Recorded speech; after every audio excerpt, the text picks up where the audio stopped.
So what's up guys, welcome to the channel Vinay's Versatile. Well, I am Garv and I am one of the students of Versatile Academy. And now I started making videos on the subject maths, which may be very helpful for you in this lockdown period. So guys, आज हम करने क्या वाले हैं? आज हम करने वाले हैं वो ट्रिग्नोमेट्रिक टेबल जो कि काफी टीचर्स बच्चों को रटवा देते हैं। आज हम सीखेंगे कि वो टेबल फॉर्म कैसे होती है, बनती कैसे है, और साथ में एक छोटी सी ट्रिक जिसकी वजह से आपके यहाँ पर वो ट्रिग्नोमेट्रिक टेबल सेट हो जाएगी। तो शुरू करते हैं बिना टाइम वेस्ट करें। तो गाइस पहले 45 डिग्री के एंगल की वैल्यू निकाल लेते हैं। सिर्फ हम sine theta, cos theta, tan theta के निकाल लेंगे और ये तीन खुद निकल जाएगी। कैसे निकल जाएगी, पहले इन तीनों की निकाल लेते हैं, उसके बाद देखते हैं कि ये तीन कैसे निकलेगी। तो पहले 45 डिग्री का निकालते हैं। हमने एक राइट एंगल ट्रायंगल बना दिया, पॉइंट्स प्लॉट कर दिए A B C. B at right angle, मतलब बी क्या हमारा 90 डिग्री।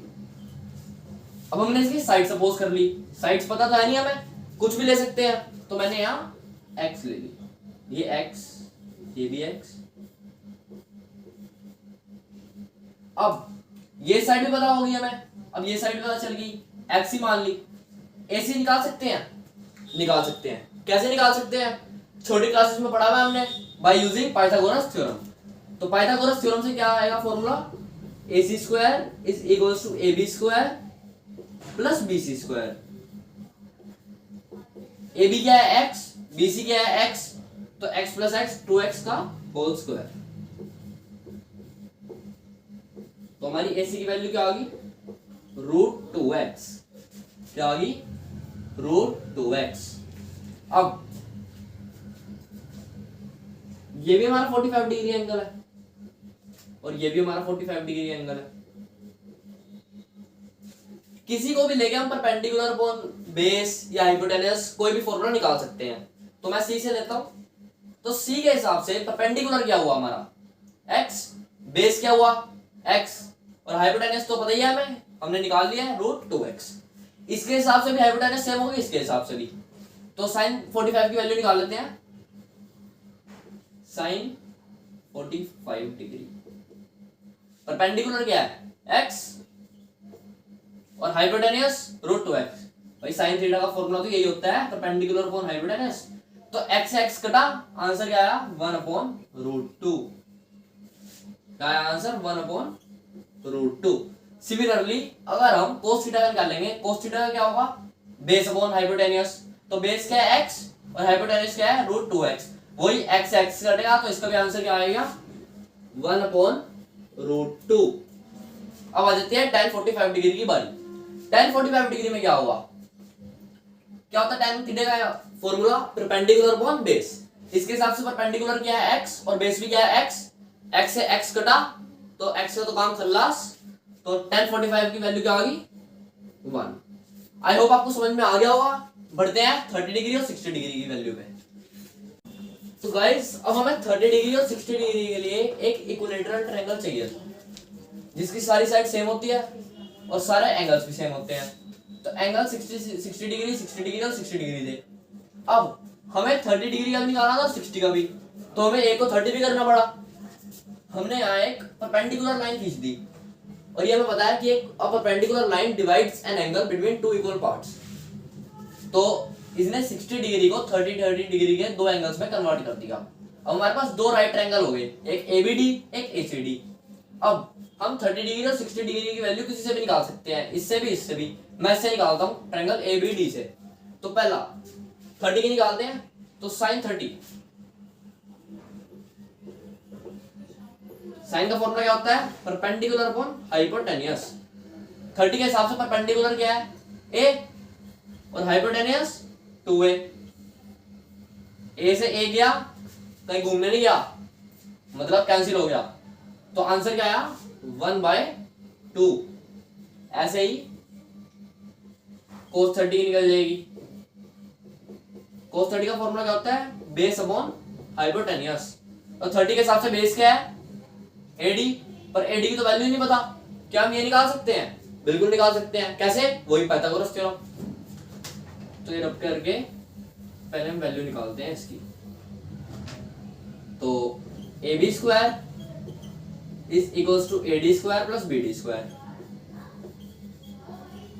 वैल्यू निकालनी है हमें ए डी स्क्वायर की, तो A D square equals to A B square minus B D square. A B square क्या दिया हुआ है, 2a का स्क्वायर करना है मतलब 4a square. B D minus में हो जाएगा तो क्या आएगा बी डी स्क्वायर ए का स्क्वायर। तो मैं डायरेक्टली लिख रहा हूं, इसका आंसर आएगा √3a। आप सॉल्व करके देख सकते हो, आंसर ये आएगा। तो इसका हमारे पास बेस का आ गया भाई आंसर √3a। अब हम cos 30 डिग्री आराम से निकाल सकते हैं क्योंकि अब हमें बेस पता चल गया। तो cos 30 बेस अपॉन हाइपोटेन्यूस, तो बेस √3 आ गया और हाइपोटेन्यूस हमारी 2a थी। a से कैंसिल तो आंसर क्या आया √3/2। ऐसे ही tan 30 degree perpendicular upon base a upon √3a। a से कैंसिल तो आंसर 1/√3। आई होप आपको समझ में आ रहा होगा, और अगर नहीं आ रहा है तो दोबारा रिवाइंड करके वीडियो देख लो क्योंकि बहुत इंपॉर्टेंट है ये। अब 60 डिग्री की वैल्यूज निकालते हैं। 60 के हिसाब से sin 60 परपेंडिकुलर अपॉन हाइपोटेन्यूस, इसके हिसाब से परपेंडिकुलर क्या है √3a और हाइपोटेन्यूस तो सेम ही रहती है 2a। a से कैंसिल तो answer √3/2। cos 60 base upon hypotenuse, base क्या है a और hypotenuse 2a। cos 60 1/2। tan 60 perpendicular upon base, perpendicular क्या है इसके हिसाब से √3a और बेस a, तो √3a/a। a से कैंसिल तो आंसर आ गया भाई √3। समझ में आ गया होगा। अब हम करेंगे 0 डिग्री और 90 डिग्री। ये काफी बच्चों को समझ नहीं आता, तो ध्यान से वीडियो देखिएगा। तो शुरू करते हैं। तो गाइस पहले निकालते हैं 90 डिग्री की वैल्यू। 90 डिग्री आपको ये फिगर दिख रही होगी। इसमें क्या हो रहा है कि जब ये 90 डिग्री का हो जाएगा, मतलब होने लगेगा, तो जो हमारा परपेंडिकुलर है वो तो बिल्कुल सीधा सीधा हो जाएगा और जो बेस है वो खत्म होता रहेगा। जैसे देखो यहाँ पे पूरा ट्रायंगल बना हुआ है हमारा, राइट एंगल ट्रायंगल। यहाँ पे फिर आगे बढ़ गया हाइपोटेन्यूस, तो क्या बेस थोड़ा सा यहाँ से कम हो गया, ऐसे ही और आगे बढ़ गया, फिर बेस कम हो गया। तो लास्ट में जाके एक सिचुएशन ऐसे आएगी जब ये बिल्कुल सीधी लाइन बन जाएगी, तो इसके हिसाब से परपेंडिकुलर हमारा 1 ही रह जाएगा, हाइपोटेन्यूस भी कुछ ना कुछ तो रहेगा, तो 1, हमारा बेस 0 हो जाएगा। अब हमें ब्रह्मास्त्र मिल गया कि हमें आराम से इसकी वैल्यूज निकाल लें, क्योंकि वैल्यूज निकालने के ब्रह्मास्त्र तो यही है कि परपेंडिकुलर होना चाहिए, हाइपोटेन्यूस होना चाहिए और बेस होना चाहिए। तो sin थीटा की वैल्यू, sin 90 की वैल्यू परपेंडिकुलर अपॉन हाइपोटेन्यूस, तो परपेंडिकुलर 1 और हाइपोटेन्यूस 1, तो आंसर इज 1। cos की बेस अपॉन हाइपोटेन्यूस, तो बेस 0, हाइपोटेन्यूस 1, तो cos 90 0। tan 90 बेस क्या है 0 और परपेंडिकुलर क्या है 1। तो आप में से कई बच्चे सोच रहे होंगे कि इसकी वैल्यू 0 आएगी, पर नहीं। जब भी डिनोमिनेटर में 0 आ जाता है तो उसका मतलब नॉट डिफाइंड या इंफिनिटी होता है, तो इसकी वैल्यू क्या आ गई इंफिनिटी। सेम ही एक केस 0 डिग्री का है, तो वो भी देखते हैं। तो गाइस अब निकालेंगे 0 डिग्री की वैल्यू। जैसे हमने पहले केस पढ़ा था उसमें बेस 0 हो गया था, अब इसमें अपोजिट है। जैसे हमारा पहले हाइपोटेन्यूस आगे बढ़ रहा था, बेस खत्म हो रहा था, वैसे ही अब हाइपोटेन्यूस नीचे हो रहा है, परपेंडिकुलर से नीचे हो रहा है, जिसकी वजह से परपेंडिकुलर खत्म हो रहा है पर जो हाइपोटेन्यूस है बेस के साथ मिक्स हो गया। अब जैसे देखो कि इसमें जो हमारा हाइपोटेन्यूस है वो नीचे हो रहा है, जिसकी वजह से इतना हिस्सा परपेंडिकुलर का हट गया, ऐसे ये हट गया। तो एक टाइम वही सिचुएशन लास्ट में ऐसी आ जाएगी कि ये लाइन बिल्कुल स्ट्रेट हो जाएगी।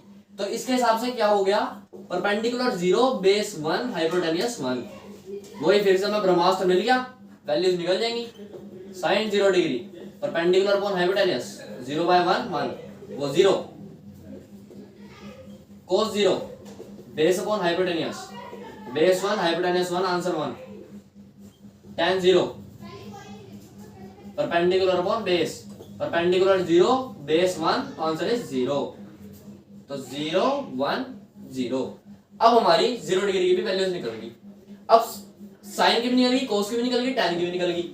अब आप हो गए, आप तो कह रहे थे भाई कि जब ये 3 की निकल जाएगी, ये भी 3 की निकल जाएगी, तो निकल जाएगी। कैसे निकलेगी? जो tan का ये है 0 डिग्री, 30 डिग्री, 45, वो कोड की अपोजिट होती है। जो tan की 0 डिग्री पे वैल्यू है वो कोड की 90 पे होगी। ऐसी जो tan की 30 पे है वो कोड की 60 पे होगी। 45 पे सेम रहेगी, जो 30 पे है वो 60 पे होगी, जो 60 पे है वो 30 पे होगी। तो फटाफट कर लेता हूं। कोट 0 इंफिनिटी √3 1/√3 और ये 0 ये आ गई। अब सेक थीटा, आपको ये पता होगा कि sec theta is equals to 1/cos theta. तो 1/cos थीटा, तो 1/1 सिंपल 1, 1/√3/2 तो 2/√3, √2 2 और 1/0 इंफिनिटी। अब इसकी भी वैल्यू निकल गई। जैसे tan का अपोजिट कोट था वैसे ही sec का अपोजिट कोसेक होता है। तो कोसेक की वैल्यू क्या आ जाएगी? इंफिनिटी 2 √2 2/√3 और 1। आई होप आपको समझ में आ गया होगा। आप आराम से करके देखना खुद।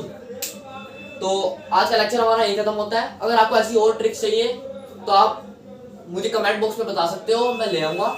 और अगर आपको ये वीडियो पसंद आई तो लाइक करिए, सब्सक्राइब करिए, अपने दोस्तों के साथ शेयर करिए। और खास बात, अगर आप सही में कुछ सीखना चाहते हो, टाइम पास नहीं करना चाहते, तो वर्सेटाइल एकेडमी जल्द से जल्द ज्वाइन करिए। क्योंकि मैं गारंटी लेता हूं कि अगर आप इस एकेडमी में आ गए तो 100% कुछ ना कुछ सीख के जाओगे। तो thank you and have a nice day.